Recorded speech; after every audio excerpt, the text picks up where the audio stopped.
first experience of which I learned when I was 18 and a half. I came back to Nepal when I was 19. And prior to that, I already started working in various other organizations, started working in Chaudhary Group itself. And 19 and a half, I remember coming from Navalparasi to Kathmandu, and I was traveling with my father. I was still working on the field, working from Mechi to Mahakali as a sales manager, selling different kind of products. So I asked my father, I'm like, I really want to grow up in the organization. So he said, why don't you prove yourself? Why don't you start a business on your own? That'll give you credibility to at least gain respect in the organization and to yourself.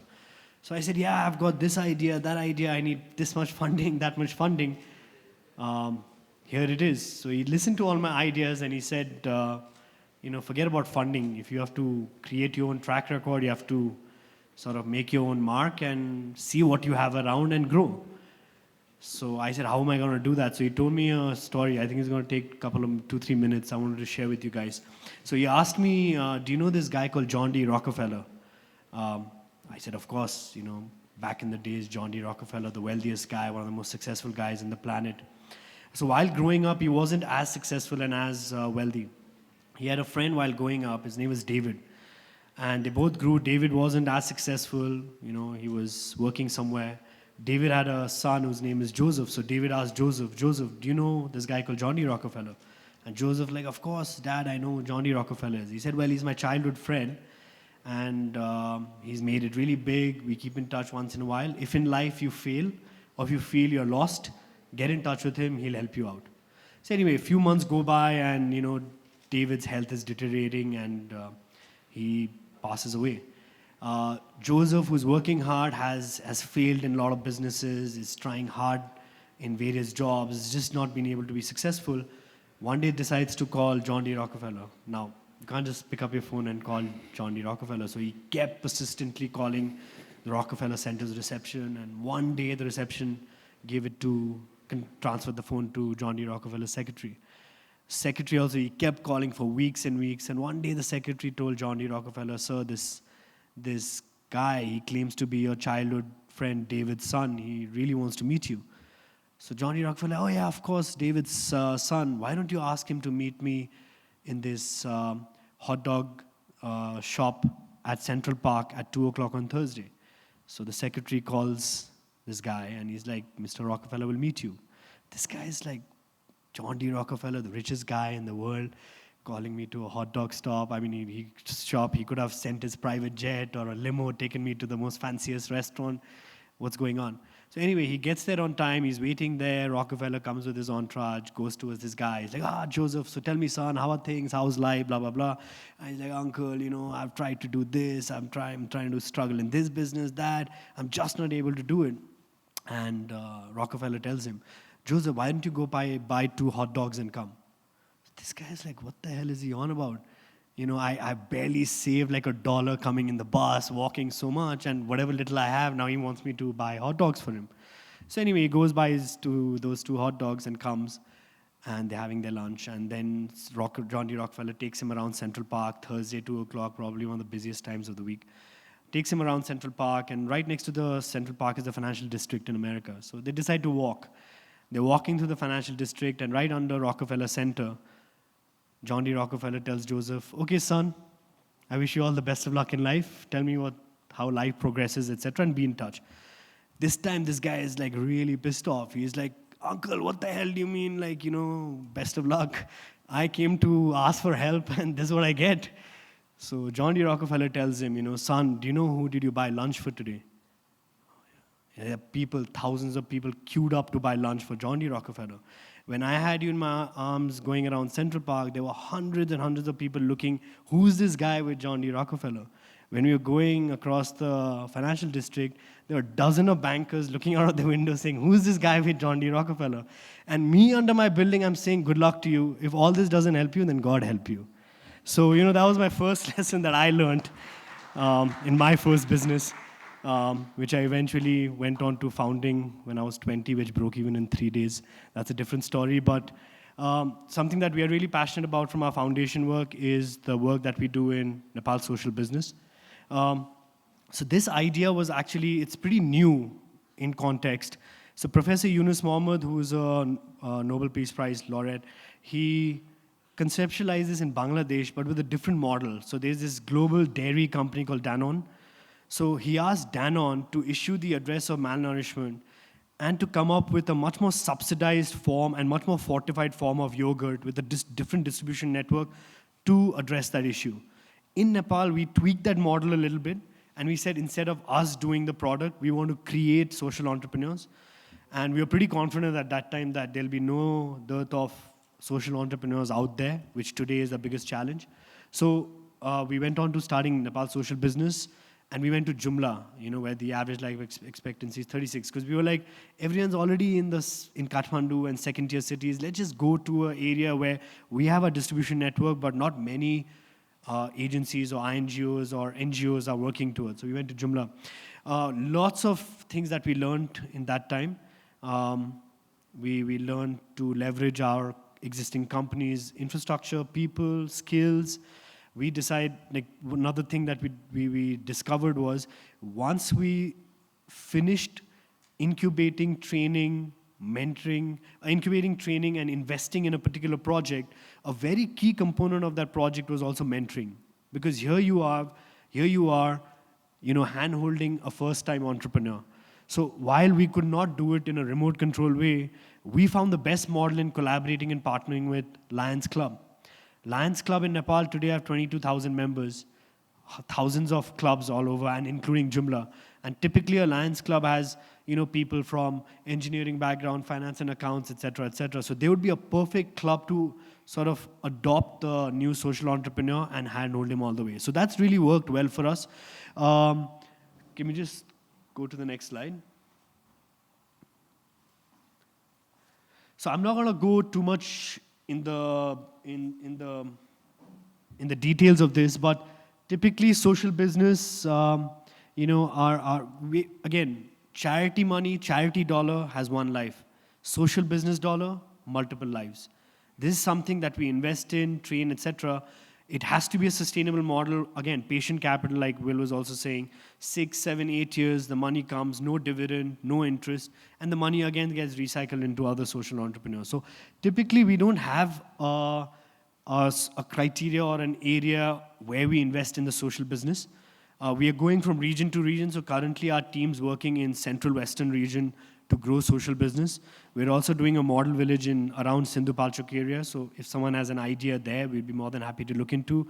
If someone has an idea in Central Western Nepal but can be sort of expanded into rest of Nepal, we'd be more than happy to look into it. So typically, we invest equity about anywhere between $20,000 to $30,000 as equity per project. We again train the people. We take 51% of the company for the first 3 years till the time we start seeing money coming back into the company. Once we see money coming back into the company, we have milestones where we again let go of our shareholding. So eventually we keep 10%, but we keep 10% not because we want to own the company, but we just want to make sure that the CEO, the founder of that company, is really still working towards addressing that particular impact. That's our objective of somehow being part of the company. Apart from shareholding, we ensure that throughout the time, the impact and various key parameters that we have sort of discussed and decided on together are addressed, or at least are on the path of being executed and addressed, which are measurable. We have formats. We've learned from a lot of successful impact investment firms like Ashoka, Endeavor, Acumen. The matrices they've developed using millions of dollars, they've just given it away. So in this kind of a field, and even if you're in the field of, if you want to get into the field of social entrepreneurship, there are a lot of organizations who will just gladly share with you best practices, etc., which will help you to execute your business more effectively. So yeah, we've so far incubated about 160 businesses. Before we get into incubating any businesses, we first go to that region. We sort of give a lot of workshops on what social business is about, and then we give it about a month, 2 months to invite proposals, and then we take everyone through the incubation, shortlist some people, and then train them, and again further shortlist them. And typically we invest in about 1 project every month. The last project we invested was 6 eco lodges in Dolpa, in Rara Lake. We saw that the tourism opportunity there was immense.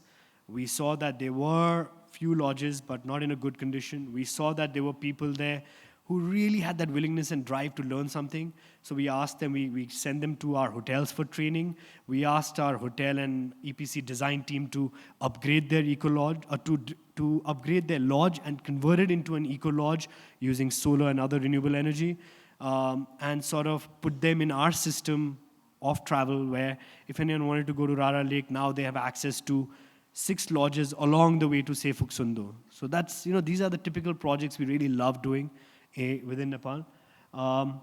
So this is the process and the activities of how typically a fund is made.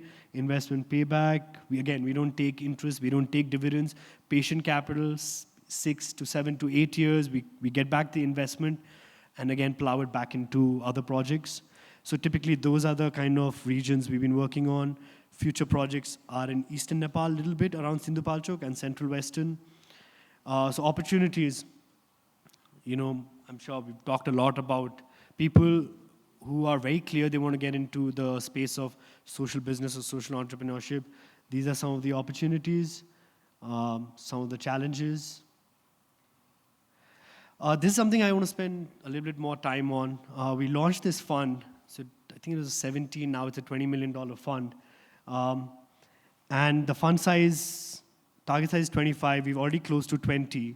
So it's a 6 years Series A capital funding, which means if anyone comes with a new business idea, we don't entertain them.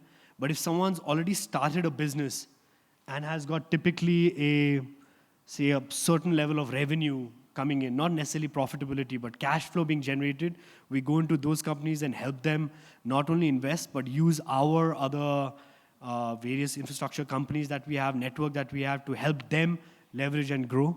It's a typical VC model, but more centric towards Nepalese entrepreneurs and companies out of Nepal.